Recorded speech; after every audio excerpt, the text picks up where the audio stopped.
Hello ka-organic! Welcome to my vlog! So before ako magpatuloy sa mga hindi pa nakasubscribe dyan sa ating YouTube channel, please click like and subscribe na para updated ka sa next video na upload ko. Thank you very much!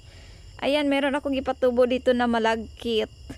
Malagkit corn. Ayan, ipatubo ko siya because kunti lang man siya. So okay lang yan. Ibaging ko ito bukas. Same as usual, i-avoid natin maputol yung roots para sure mabuhay sila. Ayan. Malagkit, pure malagkit ito na corn. White siya. Pang second cropping ko na ito kasi harvest ito from previous cropping. Pure malagkit na corn. Ayan. Sticky pag kinain. So, super yummy. Naturally or organically grown malagkit corn. Go organic! See you to my next vlog. Thank you for watching. Malagkit corn.